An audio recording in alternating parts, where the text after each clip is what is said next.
Selamat malam jemaat yang terkasih dalam Tuhan kita Yesus Kristus. Ibadah rumah tangga Gemindo Jemaat Nazaret bentuk online Rabu 9 September 2020 akan segera kita mulai. Jemaat menyanyi dari PKJ nomor 36 bait yang pertama dan yang kedua, Yesus Raja Damai.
Tahbisan, persekutuan ibadah rumah tangga pada malam hari ini dialaskan dalam nama Allah Bapa, Anaknya Yesus Kristus dan Roh Kudus.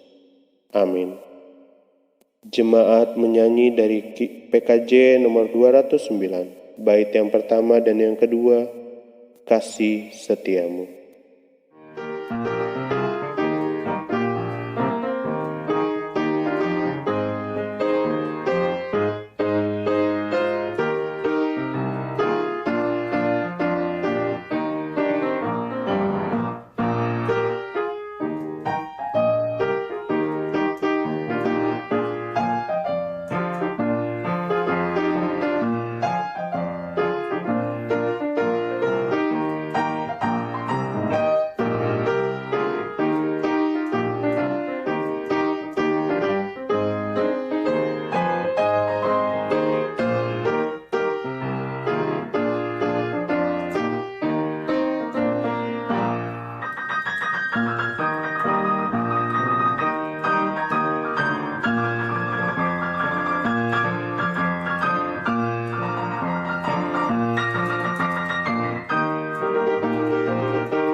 Kita akan dengarkan pemberitaan firman Tuhan yang dibawakan oleh Bapak Penatua Wemi Amanupunyo. Sebelum kita masuk di dalam pembacaan firman Tuhan, mari kita berdoa. Ya Tuhan Allah Bapa dalam surga, Allah kami yang maha baik, Allah kami yang maha agung, Allah kami yang maha kudus. Kami mengucap syukur Tuhan kalau berkat perkenanan daripada Tuhan, kami boleh berkumpul lagi di dalam satu ibadah rumah tangga untuk memuji, memuliakan nama Tuhan. Bapa, pada kesempatan ini kami akan membaca dan mendengarkan sebagian daripada firman Tuhan. Tuhan memberikan kami semua hikmat, akal budi, kebijaksanaan, khususnya bagi hamba-Mu yang penuh dengan dosa dan kesalahan ini Bapa, agar ketika hamba coba untuk membaca serta membagikan arti makna daripada firman-Mu ini Bapa, semuanya semata-mata hanya untuk hormat dan puji kemuliaan bagi nama Tuhan. Apa yang kami baca, kami pelajari nanti, semuanya semata-mata hanya untuk kebesaran nama Tuhan dan tentunya bagi keluarga kami dan jemaat kami, Gemindo Nazaret. Terima kasih Tuhan. Inilah kami dengan salah dan dosa kami. Ampuni kami kalau kami katakan bersalah di hadapan Tuhan. Di dalam nama Tuhan Yesus Kristus, kami sudah berdoa dan mengucap syukur untuk semua kebaikan Tuhan. Dan kami siap untuk membaca serta mendengarkan firman Tuhan. Amin. Bapak Ibu yang dikasihi oleh Tuhan Yesus Kristus, pembacaan firman kita pada ibadah malam hari ini terambil dari kitab Perjanjian Lama, dan kitab ini merupakan kitab yang sangat saya senangi sekali, yaitu kitab Mazmur. Kita akan membaca daripada Mazmur 133 ayat yang pertama, kedua, dan yang ketiga, dengan perikop berjudul Persaudaraan yang Rukun. Demikian pembacaan firman Tuhan. Nyanyian ziarah Daud. Sungguh alangkah baiknya dan indahnya apabila saudara-saudara diam bersama dengan rukun. Seperti minyak yang baik di atas kepala meleleh ke janggut, yang meleleh ke janggut Harun dan ke leher jubahnya. Seperti embun gunung Hermon yang turun ke atas gunung-gunung Sion. Sebab kesanalah Tuhan memerintahkan berkat, kehidupan untuk selama-lamanya. Demikian pembacaan firman Tuhan yang kita ambil dari Mazmur 133 ayat yang pertama, kedua, dan ketiga. Bapak Ibu yang dikasihi oleh Tuhan Yesus Kristus, keluarga Kristen Gemindo Jemaat Nazaret yang diberkati oleh Tuhan Yesus Kristus, Shalom. Senang sekali kita dapat bertemu lagi dalam suatu persekutuan jemaat yang begitu indah di dalam ibadah rumah tangga, walaupun fasilitas yang kita gunakan hanyalah melalui media online. Namun saya percaya semua ini tidak akan pernah mengurangi arti kekudusan serta arti kebersamaan kita di dalam beribadah. Pada malam hari ini, kebetulan saya ditunjuk selaku pelayan firman di dalam ibadah rumah tangga hari Rabu tanggal 9 September tahun 2020. Nah, firman Tuhan yang coba saya sampaikan ini berbicara tentang makna sebuah kebersamaan. Karena sudah jelas, perikop di atas tadi yang kita baca berjudul Persaudaraan yang Rukun.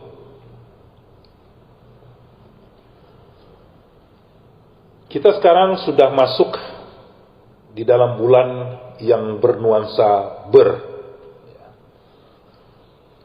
Sekarang September. Artinya dalam beberapa bulan ke depan kita akan masuk ke dalam bulan Desember. Dan kita sudah tahu bersama di bulan Desember tersebut selalu menjadi momen yang sangat berarti bagi kita orang-orang Kristen. Kenapa? Karena biasanya bulan Desember merupakan satu bulan di mana kita akan merayakan hari kelahiran daripada juru selamat kita, yaitu Tuhan Yesus Kristus.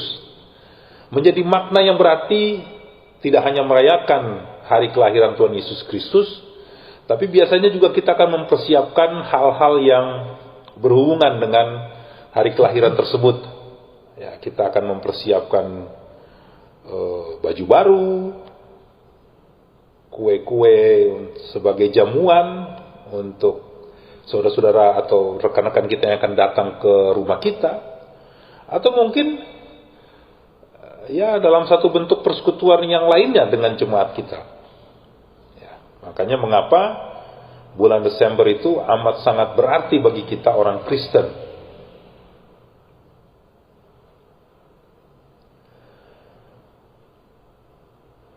Kebersamaan di dalam Kamus Besar Bahasa Indonesia ini berasal dari kata dasar sama. Jadi kata dasarnya itu adalah sama, yang artinya tidak berbeda dan tidak berlainan. Tidak berbeda itu berarti harus sama. Jadi contohnya kalau misalnya saya menggunakan dasi misalnya, nah ini biasanya kalau konteks kami sebagai KPKPB, ya, kalau ada acara kami selalu menggunakan seragam yang sama, ya, dengan kemeja yang sama, bahkan dengan dasi yang sama. Jadi tidak berbeda dan tidak berlainan. Ya. Namun kebersamaan juga tidak berarti bahwa dapat menggambarkan sesuatu yang tidak berbeda atau sesuatu yang tidak berlainan. Berada di tempat yang sama belum tentu memiliki kebersamaan. Mengerjakan sesuatu bersama-sama juga tidak selalu berarti menunjukkan rasa kebersamaan. Bahkan tidak sedikit, kebersamaan yang dibatasi oleh tempat dan pekerjaan seringkali menimbulkan masalah yang dapat memecah kebersamaan itu sendiri. Jadi artinya, yang paling penting bukan di mana kita bersama, melainkan bagaimana kita bersama. Bukan bagaimana kita mengerjakan sesuatu bersama-sama, melainkan bagaimana kita meletakkan hati kita bersama-sama. Di dalam pembacaan firman tadi, tepatnya di dalam Mazmur 133, dan kita sudah tahu bahwa Mazmur ini sudah banyak dikenal orang karena dibuat dalam satu bentuk nyanyian. Ya, saya masih ingat betul syair, ya, sungguh alangkah baiknya dan indahnya apabila saudara-saudara diam bersama dengan rukun. Mungkin lebih baik kita baca lagi. Ya. Sungguh alangkah baiknya dan indahnya apabila saudara-saudara diam bersama dengan rukun, seperti minyak yang baik di atas kepala meleleh ke janggut, yang meleleh ke janggut Harun dan ke leher jubahnya, seperti embun gunung Hermon yang turun ke atas gunung-gunung Sion, sebab kesanalah Tuhan memerintahkan berkat kehidupan untuk selama-lamanya. Nah, Mazmur ini tidak hanya berbicara tentang kebersamaan secara spasial atau tempat. Ya, jadi kita tidak hanya berbicara tentang kebersamaan di satu tempat misalnya. Namun yang lebih disinggung di sini adalah bagaimana kita bisa bersama-sama hidup dan tinggal dengan kondisi yang rukun. Di dalam terjemahan bahasa Inggris mungkin akan lebih jelas lagi bahwa tinggal bersama dengan rukun itu artinya ada dalam satu kesatuan. Ya, tadi sudah saya jelaskan di atas, tidak berbeda atau tidak berlainan. Alkitab dengan jelas mengatakan bahwa jika sebuah kebersamaan diwarnai dengan kesatuan, ya, Alkitab menyebutnya sebagai sesuatu yang baik dan sangat indah. Nah, bagaimana untuk mencapai satu kebersamaan sehingga menjadi baik dan indah? Pertanyaan yang muncul sekarang adalah, apa yang harus kita lakukan? Baik itu dalam konteks berumah tangga maupun itu dalam konteks berjemaat. Mohon maaf kalau saya agak sedikit menggurui, Karena saya percaya di sini juga banyak orang-orang tua kita yang jauh umurnya dari atas kita. Namun saya coba untuk membagikan firman Tuhan ini, ya tentunya dengan sudah memohon hikmat daripada Tuhan, sehingga apa yang saya sampaikan tidak menyinggung perasaan atau ya hati orang lain. Ya, karena saya berusaha untuk bercerita tentang makna kebersamaan itu secara baik. Nah, apa yang harus kita lakukan sehingga kebersamaan itu bisa menjadi sesuatu yang baik dan indah? Menurut saya yang pertama adalah harus ada visi dan misi yang sama. Kita harus memiliki kebersamaan di dalam berpikir dan di dalam bertindak, baik itu dalam rumah tangga, apalagi di dalam jemaat. Ya, karena kita tahu, ya kalau dalam rumah tangga mungkin kontrol kita masih agak sedikit lebih baik, karena setiap hari intensitas kita bertemu itu sering. Ya, saya sering bertemu dengan istri saya, ya sehingga saya lebih mudah, itu ya, atau sebaliknya.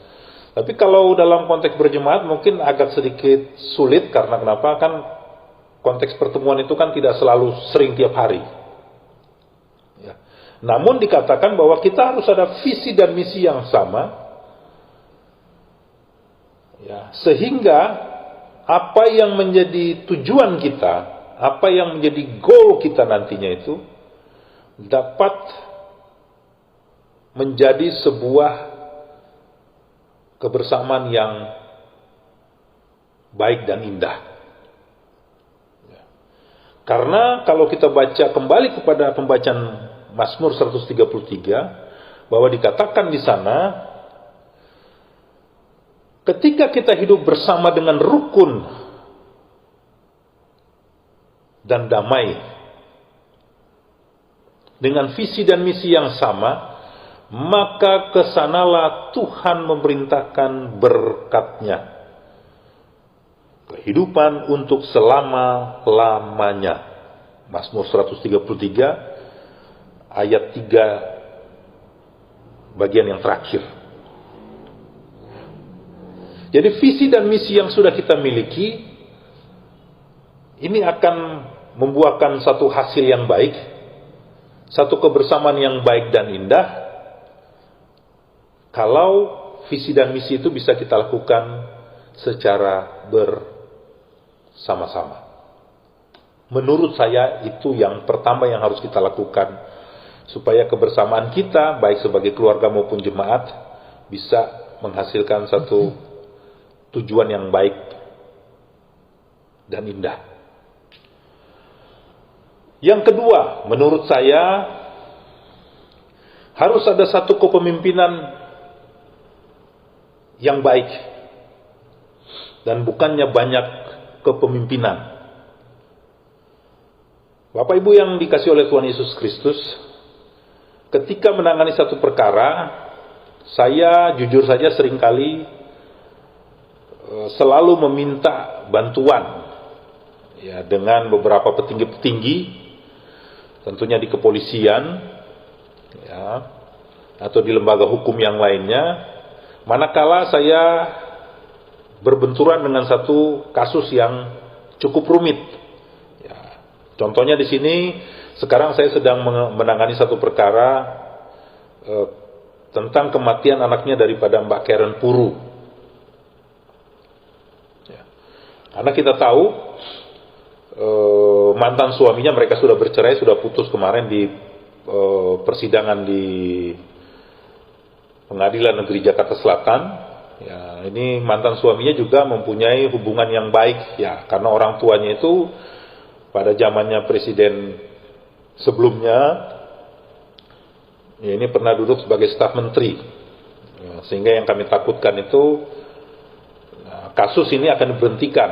Makanya beberapa hari yang lalu sempat kembali saya dengan teman-teman media mengangkat kembali kasus ini supaya menjadi perhatian publik, sehingga tidak disalahgunakan. Ya, yang paling kami takutkan adalah kasus ini akan diberhentikan. Ya. Oke, akhirnya saya coba minta bantuan dengan seseorang yang punya pengaruh di kepolisian, dan kebetulan orang ini adalah orang yang punya posisi nomor 2. Ya. Nah, untuk masuk ke dalam, ya saya tidak mungkin lewat langsung dengan suaminya, tapi biasanya kita akan lewat dengan melalui istrinya atau ibunya, ya, atau istrinya. Nah, makanya suka ada istilah kalau suaminya Wakapolda, biasanya istrinya itu Kapolda. Ya. Nah, kenapa begini? Ini hanya lelucon saja. Karena biasanya pengaruh istri itu sangat luar biasa, sehingga apa yang coba disampaikan oleh si istri ini mungkin bisa didengar oleh suami, dan apa yang menjadi keinginan kami supaya kasus ini bisa bantu untuk diperhatikan, akhirnya bisa diperhatikan. Nah, di dalam kepemimpinan berumah tangga dan bergereja juga sering ada hal-hal yang demikian juga. Maaf kalau misalnya saya salah, ya, tapi artinya ya kita sebagai seorang kepala rumah tangga, saya yang sedang berkhotbah ini juga harus mempunyai rasa kepemimpinan yang tinggi, ya, sehingga apapun yang coba saya terapkan, apapun yang coba saya tanamkan di dalam kepemimpinan saya, ini bisa dihargai dan mampu disegani dan dihormati dengan segala keputusan-keputusan yang sudah diambil, yang sudah dibicarakan bersama, ya, baik itu dalam konteks rumah tangga antara saya sebagai suami, istri, dan anak-anak, maupun dalam konteks bergereja. Tidak boleh ada intervensi atau pengaruh dari yang lainnya, sehingga apa yang menjadi visi dan misi bersama yang sudah disepakati bisa dijalankan dengan baik. Tadi sudah dijelaskan yang pertama, agar visi dan misi tersebut bisa menghasilkan satu tujuan yang baik. Jadi menurut saya yang kedua adalah kita harus mempunyai rasa kepemimpinan yang baik. Dan yang ketiga, yang terakhir, yang tidak kalah pentingnya adalah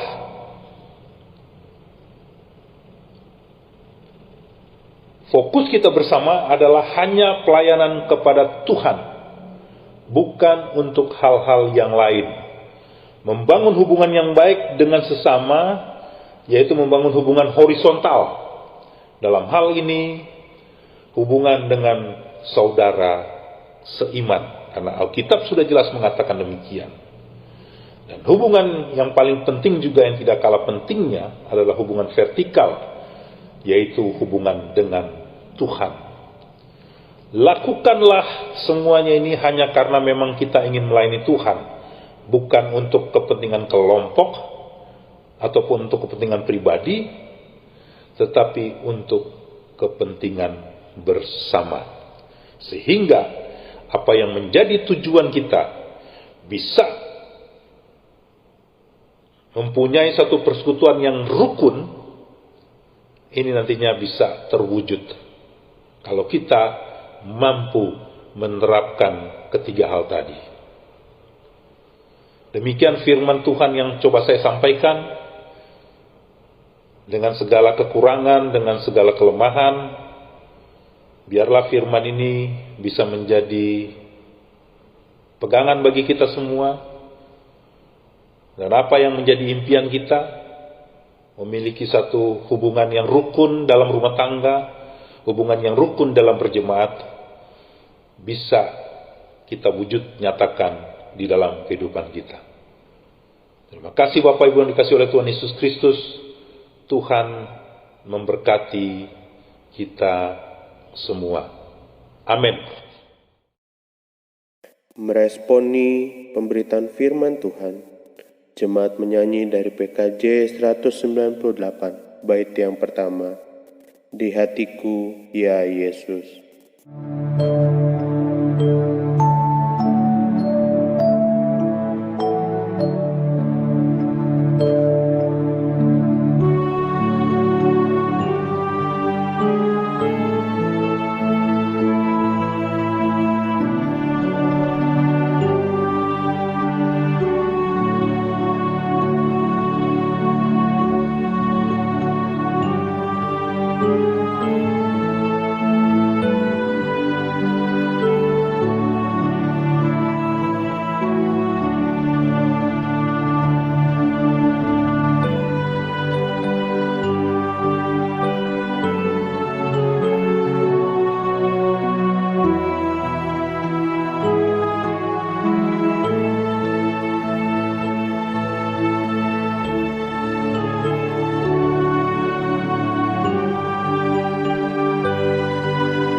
Jemaat yang terkasih, tiba saatnya kita masuk dalam persembahan syukur, tetapi sebelumnya dengarkanlah ajakan yang terambil dalam 2 Korintus pasal yang ke-8 ayat yang ke-12. Beginilah firman Tuhan. Sebab jika kamu rela untuk memberi, maka pemberianmu akan diterima. Kalau pemberianmu itu berdasarkan apa yang ada padamu, bukan berdasarkan apa yang tidak ada padamu.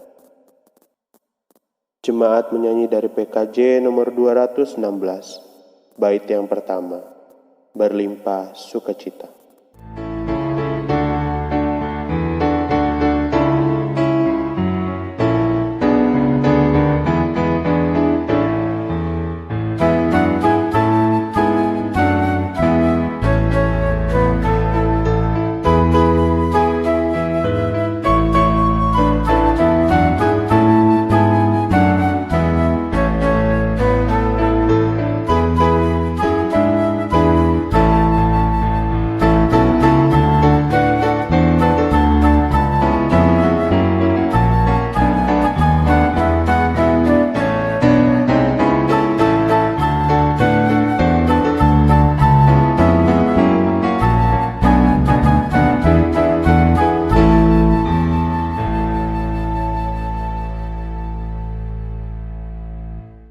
Mari kita doakan persembahan kita berdoa. Bapa kami yang bertata dalam kerajaan surga, terima kasih Tuhan, kami sudah boleh mendengarkan akan kebenaran firman Tuhan yang telah disampaikan oleh hamba-Mu. Kiranya Bapa, Engkau menjadikan kami sebagai pelaku-pelaku firman-Mu di dalam kehidupan kami hari lepas hari. Kami juga sudah memberikan yang terbaik yang berasal daripada-Mu saja. Kiranya Bapa memberkati tangan-tangan yang akan mengelolanya untuk kemuliaan nama-Mu saja, dan demi pelebaran akan pelayanan-Mu di muka bumi ini. Inilah doa dan ungkapan syukur kami Tuhan Yesus. Kami sudah mengucap syukur. Haleluya. Amin. Kita akan mendengarkan kesaksian pujian dari keluarga Kristoria Lengkong.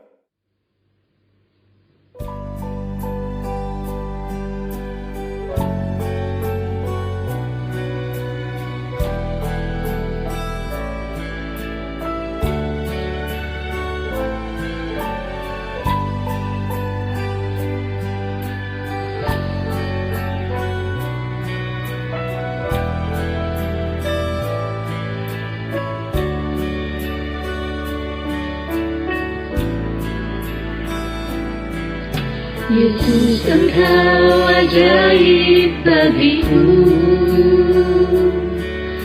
tak ada yang tak mungkin bagimu. Kau yang tak berfirman dan semuanya jadi.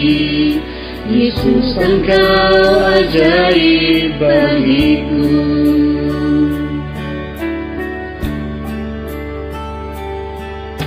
Yesus, Engkau ajaib bagiku, tak ada yang tak mungkin bagimu. Semua yang ku saksikan perbuatan tangan-Mu.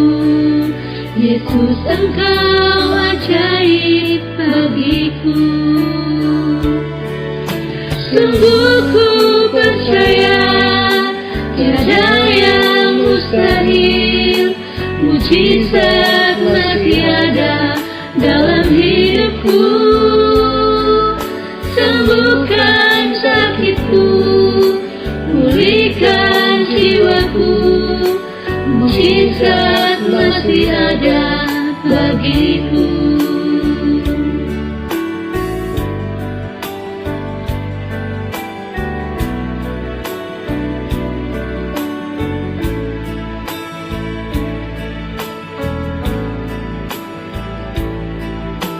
Yesus, Engkau ajaib bagiku,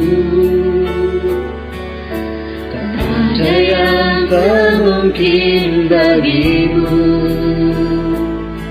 Semua yang ku saksikan perbuatan tanganmu.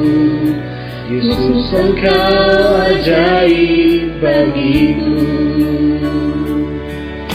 Sungguh ku percaya tiada yang mustahil, mujizat masih ada dalam hidupku. Sembuhkan sakitku, pulihkan jiwaku, mujizat masih ada bagiku.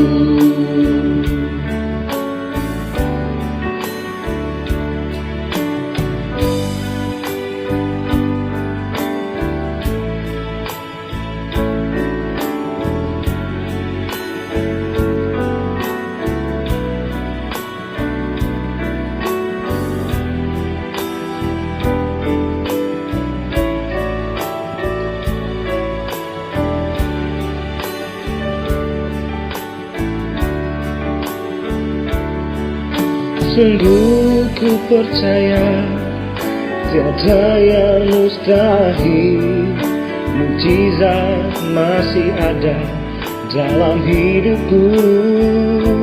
Oh, sembuhkan sakitku, pulihkan jiwaku, mujizat masih ada bagiku. Mujizat masih ada bagiku. Mujizat masih ada bagiku.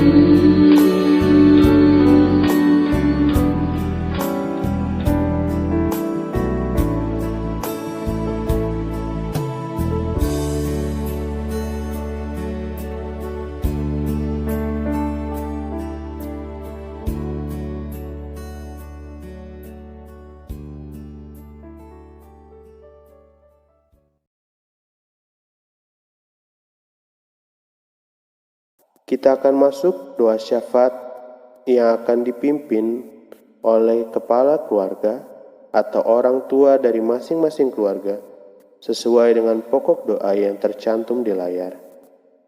Untuk jemaat yang beribadah sendiri dapat berdoa secara pribadi. Sementara berdoa, video silakan di-pause dan dilanjutkan kembali setelah doa Bapa Kami selesai. Jemaat dipersilakan memulai doa.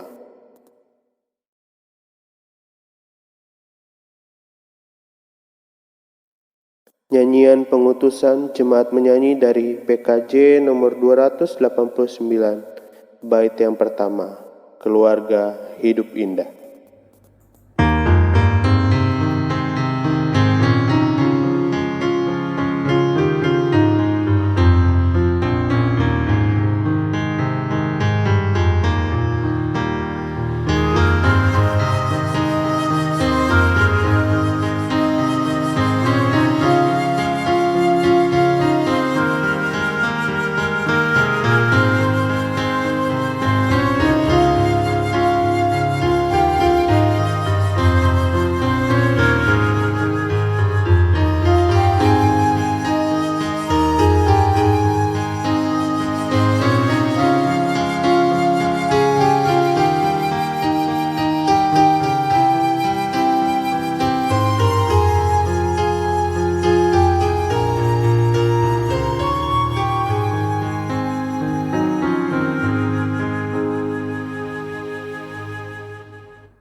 Bapak, Ibu, Saudara-saudara yang dikasihi oleh Tuhan Yesus Kristus, mari kita terima berkat daripada Tuhan.